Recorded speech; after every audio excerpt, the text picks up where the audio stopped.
HCAM programming is supported by our viewers, thank you, and by Phipps Insurance Agency, representing companies such as MapFree Insurance. Their family-owned independent agency is deeply rooted in the communities they serve and offer time-tested insurance products to fit individual needs. Since 1950, Phipps Insurance specializes in home, auto, business, condo, and renters insurance.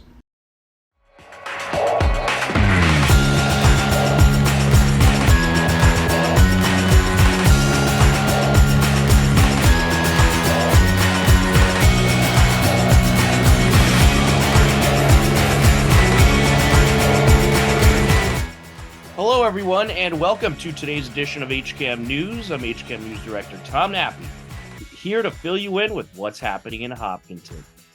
On today's edition of HCAM News, we have the latest Hiller highlights from the Hiller Fall Playoff games. Also, the South Asian Circle of Hopkinton hosted their annual festival. Plus, HCAM has a new game show. And also scenes from the Hopkinton High School Hall of Fame ceremony, plus much more. But first, the Permanent Building Committee recently hosted a public forum. The Hopkinton Permanent Building Committee, in correlation with Abacus Architects and Planners, hosted a public forum to seek input from the community about revitalizing downtown Hopkinton. Numerous ideas were brought forward, including the future of the Town Hall, Center School, and Elmwood School buildings, and what to do with the Fruit Street fields. Here's a look. So what this is, option A, is a specific mix and match for how town needs are going to meet with this comprehensive view of all four buildings, all four sites. So option A is town hall services are at town hall, as we talked about. So town hall, except for youth and family services. At Center School, there's a new building that's youth and family services, and conceivably a pre-K in a new building. So call it a community center at Center School, not town services. They're back at town hall, but a community center. And then the building, the 1928 building facing the Common, request for proposals for redevelopment as ideally commercial, retail, restaurant, boutique hotel. And as you remember, in back there's open space. Elmwood School is not municipal services, and it remains a school. Overflow uses, demo the school, tear it down. Elmwood School in option A is not part of the mix. And then Fruit Street has a new gymnasium and new storage. So up at the top, option A, town hall services split between town hall and Center School. Option B, all town services and expanded town hall. So you can see, you've seen this before. You take care of all of the offices. Center School gets reutilized, not for town services, but it gets redeveloped as part of this comprehensive rezoning downtown revitalization plan with open space. Elmwood School, again, remains a school, remains various town uses, demo, and then we do have a new gym and storage at Fruit Street. Because Town Hall, we think, can accommodate all the town uses, but we still need storage, and there isn't room for a gymnasium on that site. So option C, new municipal building for all services at Center School. So you see here, upper left, Town Hall. Maybe it's school administration, maybe it's sold for redevelopment, maybe it's renovated as housing. It's not municipal houses, it's no longer town hall. You could call it Old Town Hall. My understanding, it was like a theater before it was a town hall. So could rename the building. Center School is new municipal building for all town services. You see a gymnasium there, and this includes, we haven't colored this green, we probably should have, the 1928 building is part of the mix for accommodating all town services. Elmwood School is not town services, and it has, as we've talked about, the variety of other uses for Elmwood School. And then Fruit Street has new storage. We don't need a gym there because the gym is at Center School. Option D, relocate town hall services to Elmwood School. So, Municipal Center for All Town Facilities, integrated pre-K will fit at Elmwood, as we talked about. There's a gymnasium there. Every service the town provides is at Elmwood School. Town hall, it gets sold, it's housing, school administration, it's not municipal services. Center School, no municipal services. It's part of the revitalization and through the public-private partnership. It's private redevelopment in the public interest. So that's option D. And then pluses and minuses in option E. Relocate town hall services to Elmwood School, but there remain some town hall uses at town hall. So that's the different youth and family services, park and recreation. So it's kind of split between town hall services at Elmwood School and some at town hall. Community members at the forum also expressed a wide array of ideas and thoughts. You can view the full presentation and community input by viewing the full public forum on HCAM's website and YouTube page. HCAM has a new game show called Bragging Rights. Here's a look. Hey everyone, welcome to Bragging Rights. I'm your host, Siddhi Donda. Today we have two teams of Hopkinton students competing for fortune, fame, and glory. Well, actually, just the glory. And of course, the bragging rights. We asked Hopkinton school students questions, and our two teams have to guess their top answers. Teams will be presented 6 questions. Teams will be able to take control if the other team misses 3 times, can risk their points for double or nothing, and of course, have fun. Let's meet our two teams. Over here, we have the A team. Welcome, guys. And over here, we have the 6-footers. Welcome, welcome. Let's meet her. What about you, Gemma? Do you have a guess? Orange juice. Do we have orange juice? Okay, back to you, Jenna. Another guess? Water. Do we have water? Ice cream. Do we have ice cream? Man, now I'm craving some ice cream. Emily, what about you? Cake. Do we have cake? Colin? I'm gonna guess like cupcakes. Do we have cupcakes? Colin? I'm gonna guess like gibbets, because I feel like people lose those a lot. Okay, do we have gibbets? Gibbets are things on Crocs, right? Yeah. All right, Emily. Clothes. Do we have clothes? Blankets. Do we have blankets? And Jemin? Rubbing hands together. Rubbing your hands together. Do we have rubbing your hands together? Gloves. Do we have gloves? Oh yeah. A Chameleon. I was thinking of like A bunny. Aw, a bunny would be yeah, so cute. Yeah, bunnies are cute. Bunnies are so cute.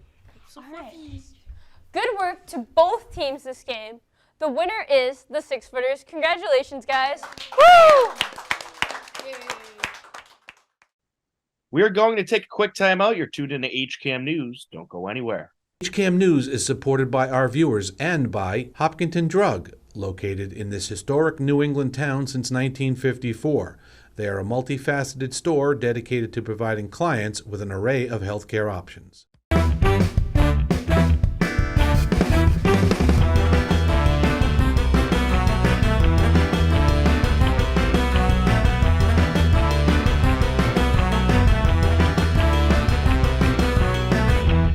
Actually, just the glory. We asked 100 fourth graders, what is a state in the western part of the United States? Come on, world map, where are you? Confident. Confident? Very confident, apparently. Fabulous. I'm Siddhi Donda, and I'll see you there. Welcome back to HCAM News. 4 Hiller teams are in the MIAA Fall Playoffs. Here's the latest highlights. Hiller's Field Hockey earned the 7th seed in the MIAA Division II playoffs and took on 26-seeded Middleborough in the round of 32. It was a scoreless game heading into the fourth quarter. Play. Nice hit into the box, kicked away. Looking to charge in, and there's another shot deflected. I believe that was Interante. And Perlov with the turnaround, and out of play it goes. The game stays scoreless. Unreal.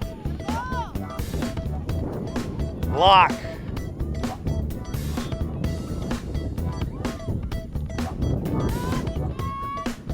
The Hiller ball, big opportunity here. Perlov. Racing in, and that's it! Camille Perlov with the power makes it 1-0 Hillers.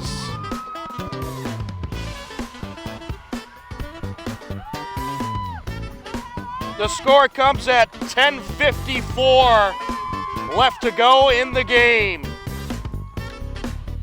Well, from a Middleborough perspective, you're going to have to be very aggressive. Don't be afraid to get in there. Perlov approaching. Figgin to Perlov. Backhander, and it's in!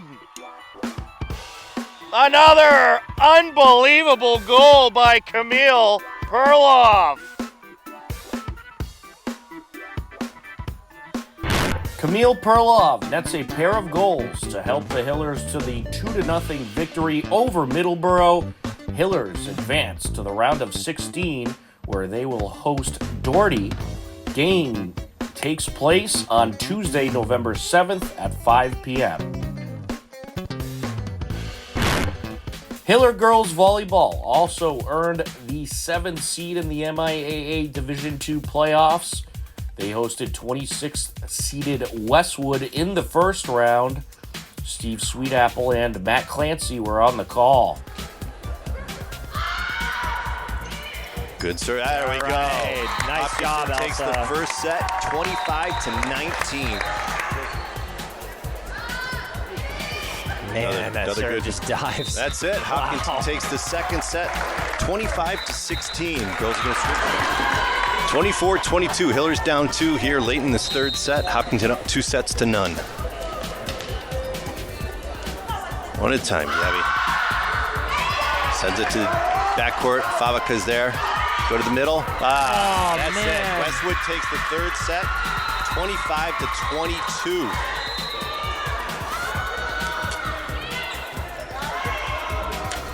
Bump set outside. Greeley. Ebert's there. Short set. There we are. Go. Evie puts it away. Hopkinton takes the fourth set, 25-10 for a 3-1 victory over Westwood. Hopkinton will march on in the tournament, and they will play North Quincy. The Hillers took the 3-1 victory and will next take on 10th seeded North Quincy in the round of 16. The game takes place Tuesday, November 7th at 7 p.m. Freshman Evie Woodbury had an insane serving run of 12 straight points in the fourth set to help close out the win for the Hillers. Hiller boys soccer earned the 8th seed in the Division II MIAA playoffs. They hosted 25th seeded Duxbury in the round of 32. Peter Thomas and Nate Thomas were on the call. Comes the forward giving chase for Duxbury. Hatherley takes it down. Very patient all the way up to Iannelli's feet. Iannelli makes a move to his right. Iannelli with 2 men on. Iannelli cutting out. He's boxed out, but it's into the box. And it's in for a Hiller goal! Number 24, Timofey Zakharov. And the Hillers lead 1-0 with 2 minutes remaining in the first half. That was an excellent play by Iannelli there on the outside. We know this has been building up for this moment. He's been doing a great job pressing. Got the best of the defender there on the outside, cut in front of him. Set off number 24 for an excellent tap-in right there. He did his job. 1-0 Hillers. Boxing him out. Noah Eggers out there in the corner. Here comes Noah.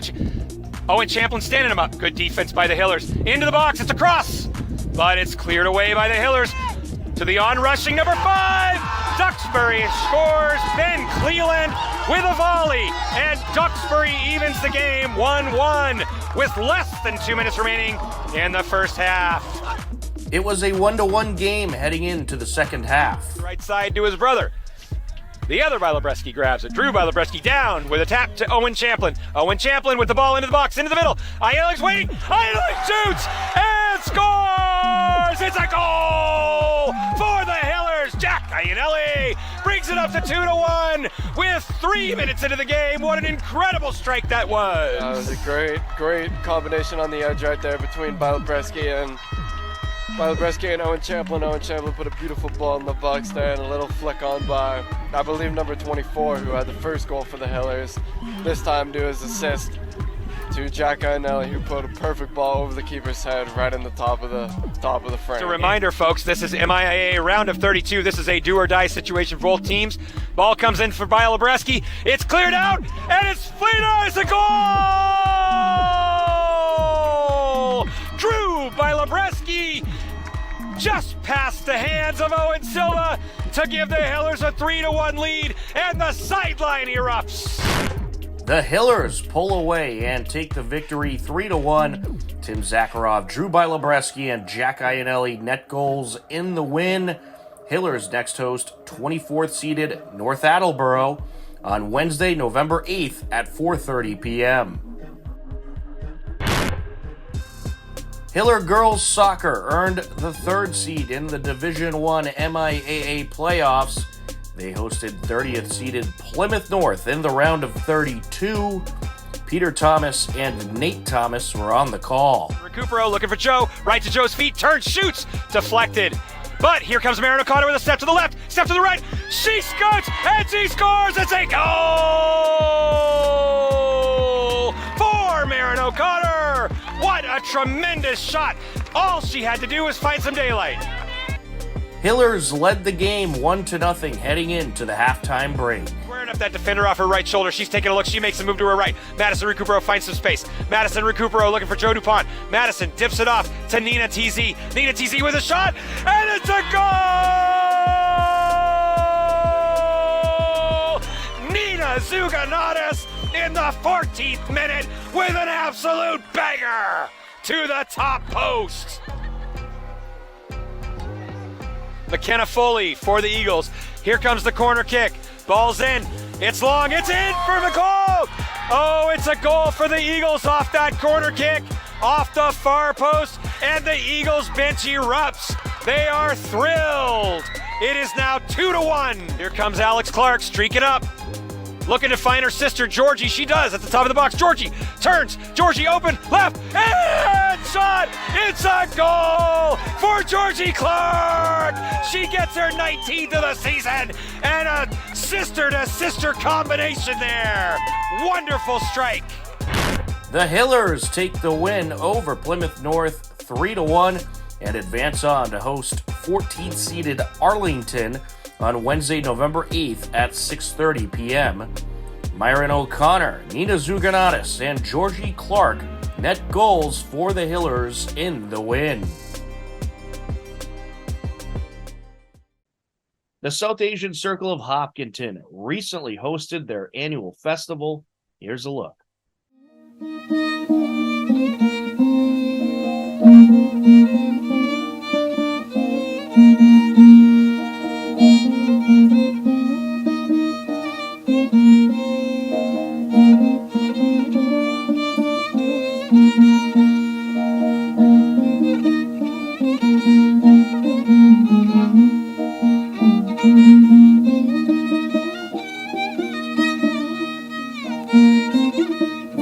सावन आया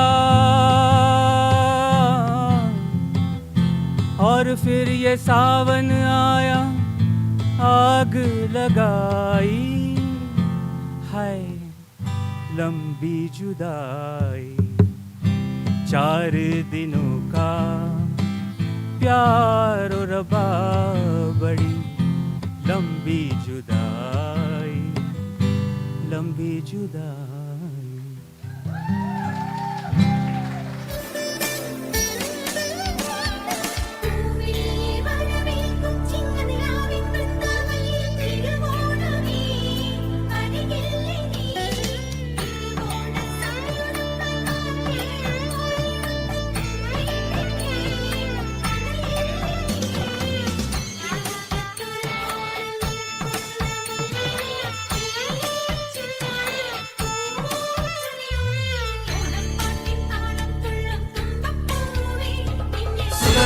दुःख हरता वार्ता विघ्नाची नुरवी पूर्वी प्रेम कृपा जयाची सर्वांगी सुंदर उटी शेंदुराची कंठी झळके माळ मुक्ता फळांची जय देव जय देव जय देव जय देव जय मंगल मूर्ती हो श्री मंगल मूर्ती दर्शन मात्रे मान कामना पूर्ती जय देव जय देव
Over the past 30 years, the Hopkins High School athletic program has flourished, producing multiple league championship teams, state championship teams, and amazing athletes. We hope the success continues for years to come. We also hope this event continues to stir up productive nostalgia and fosters school pride. Although the Hall of Fame was founded to honor great athletes of the past, this is in no way intended to diminish the effort of all other athletes, coaches, and supporters. The very essence of high school athletics is based on participation, and although the abilities of others may not have matched those of the inductees, the importance of their participation cannot be overstated. Coach Burt was a Hopkins physical education teacher for more than 30 years. He coached basketball and baseball. He started the Hiller soccer team and was the boys' first coach. He ran an annual gymnastics program and introduced the jazz band to Hiller sports. I was going to say basketball, but, you know, we liked it too. And he was a role model and mentor for hundreds of Hopkins students. For many of us, Coach Burt was a life coach, decades before we knew we needed one. I've got to realize that all of the things that have happened, I'm just so happy that I was in Hopkinton. And I had some real good players, and I had Roy Davis sitting right there as my assistant with the JV teams. And I remember when I first came, I met with them and they said, "We're no good." I went like this, "You're no good. You're going to be better when I get through with you." And so, I mean, we really worked hard. And it was something of a thrill for me to come tonight to see all of you and to see all the others that have been coaches and teachers in the Hopkinton setup. It was his play on the gridiron that earned him the most recognition.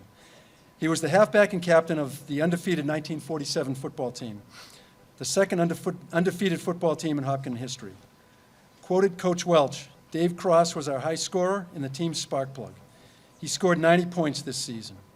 He had many games with multiple touchdowns, huge punts, and came back from injury to lead the team to a tie against Holden to keep their unbeaten record intact. He was named Class D All-Star following the season. Dave also served as class president his sophomore year and class treasurer during his senior year. After graduation from Hopkinton, he joined the Navy and served in Korea during the Korean conflict. After being discharged from the service, Dave received a degree from Suffolk University. He went on to have a long career at IBM. The season started with five straight wins over Westford, St. Charles, Medway, Westboro, and Weston. But the win over Weston left Coach Welch most frustrated, stating, "Our play fell far below expectations and we barely squeezed out a victory." Captain Cross was injured and thought to be out for the game against the Holden team that was considered to be the toughest opponent all season. During the Holden game, Holden was ahead throughout the game before Cross made his appearance. It's time to tell you about some happenings in town you should know about. Be sure to check out HCAM's new game show, Bragging Rights, which puts students up against students. It debuted this past October, and we're going to have more episodes coming in the very near future. Also, every Saturday at 8 a.m., it's Toon Time. Check out some of your favorite cartoon characters with HCAM's Toon Time Saturdays at 8 a.m. And also, our HCAM Ed channel has moved. Hopefully most of you know by now, but Xfinity customers can now find HCAM Ed on Channel 9. And also, be on the lookout for Hiller Fall Playoffs. We're going to have some games live coming at you. You could see the broadcast schedule at our website, hcam.tv.